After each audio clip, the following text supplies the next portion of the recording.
Hey everyone, I like to do reviews on things that I personally looked for reviews on and I couldn't find. Of course, things that I got. So what I wanted to do today is my Chevy Volt. So there actually are quite a few reviews on there, but it's difficult to find. And so I just wanted to kind of make my own video, something that would be really basic, things that I thought were lacking for anyone who's interested. So just so you guys know, this Volt has gone quite a bit of distance. Now I bought it at 94,000 miles, and as you can tell, I've put quite a few on there, considering that it's been less than a year for me driving it. I drive a lot, so just to let you guys know, this is one of my lower days of mileage. I usually drive a lot more, and as you can tell there, I've gone 60 miles total, and that's just kind of a low standard that I have during the summer. During the school year, since I'm a college student, I will normally peak that to 80 to 100, depending on the day. And so I was primarily looking, the reason why I got a Volt was I'm looking for something that's cheap, something that will provide me a lot of safety as well as a lot of um, security as far as money goes for your investment, because I've owned quite a few cars in my life. I have the idea that you purchase low, and if you can keep it running and then sell it back for around the same price you got it for, then you're going to be saving more money in the long run. So personally, I've owned a Grand Marquis in my past, an old one V8, and I sold it for almost what I got it for, as well as I hardly paid anything in repairs on the thing. Had it for a year, so I probably paid $500 for the entire year that I had it. Loved it to death. It was a great, fantastic car. This one's definitely got a lot less power than it. This one would be a little bit more comparable to one of the Mazdas I've driven, or a Subaru that I owned as well. But the car itself is not necessarily fantastic to drive, but it's a dream to drive in so many ways, such as it's really smooth, it's really quiet, as you can not hear right now. I don't believe I have my engine running. Let's check here real quick. Let me look at my power flow. So no, I'm just operating off of battery power right now. And so my engine's not running. I actually did charge this at work, and so that's why you see there's 54.8 miles. So this is a 2013 Chevy Volt. So it doesn't get 54.8 miles on the electric charge. Usually I score between 35 to 40. It actually depends on my driving habits. Today I was really bad, if you can see my efficiency. My driving style is pretty decent today. My climate setting is terrible because it's hot. I'm in Utah, and I just want to cool down. So, but as far as everything else goes, like the lifetime mileage on it, if you drive it well, like this is 78. The user I had it at 78 miles per gallon. My lifetime is 81.4, and usually I'll score between there. It really depends. During the school semester, I'll knock down to like 65 or whatnot. It depends with where I'm charging and what I'm doing during the day. But the car itself is, yeah, amazing in the fact of its durability. I've had this, and I've had no issues except for this little stupid light, which actually only correlates with my tire pressure sensor. It's probably hard to see, but right there, my front left tire sensor is gone out. I actually ordered the part to replace that. I haven't gone in to replace it yet just because of time.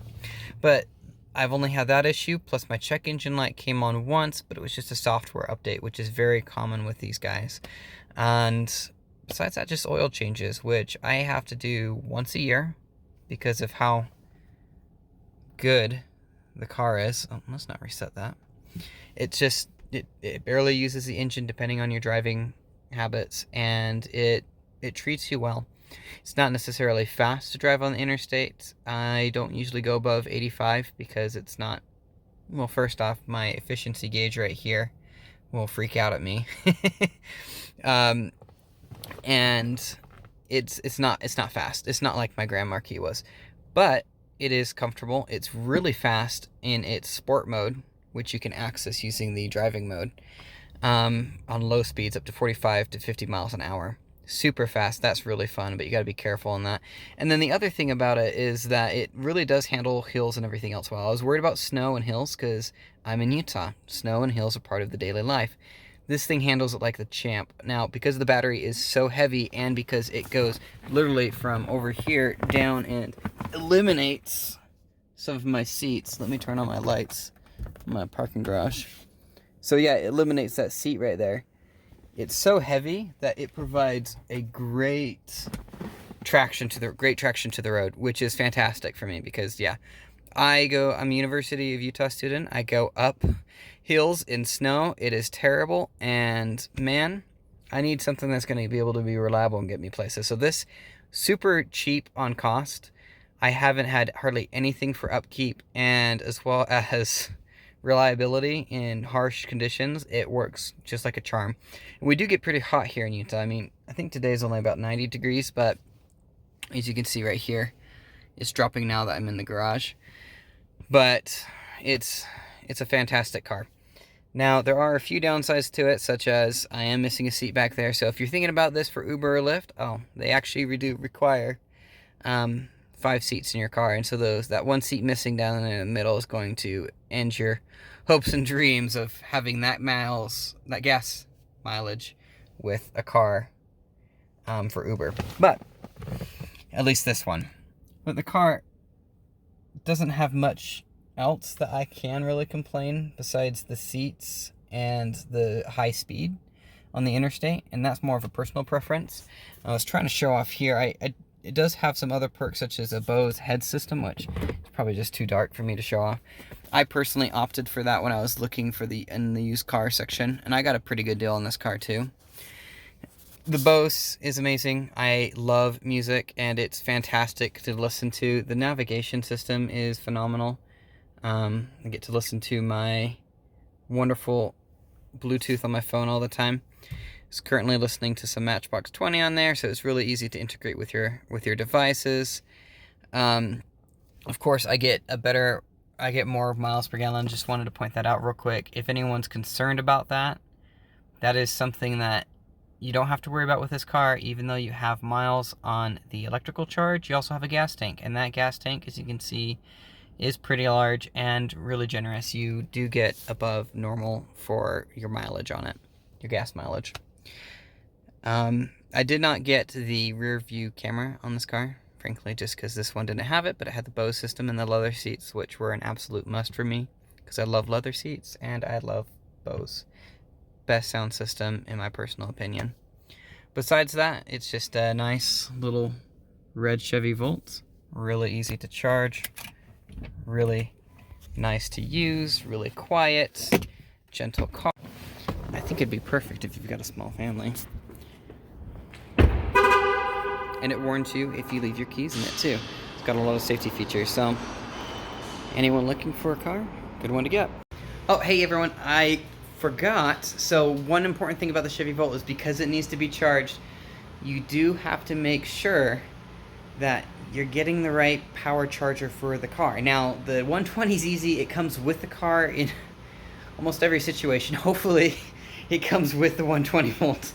But the 240 can be a little confusing because there's a lot of different heads, and the adapters always don't work out because, well, that's a topic for a different day. I did a lot of research on that.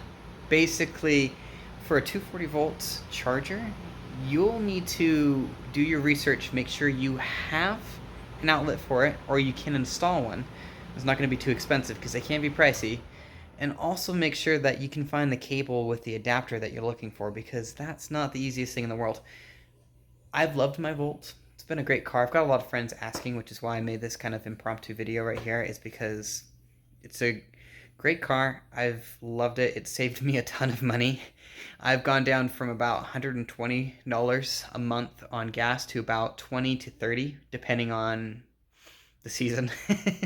Really depends on the season. School season does ramp up a little bit more, but everything else goes down too because I can't enjoy myself. I'm just working full-time and going to school full-time, so that doesn't work. Which, by the way, is possible. I want you guys to know, if you really want to do something, you can do whatever you set your mind to. You just have to sacrifice some things in life, and that's how things go sometimes. So anyways, I'll let you guys all go. I'll quickly show you my Damic cat. Oh, yeah. I just got home, so he needs some love.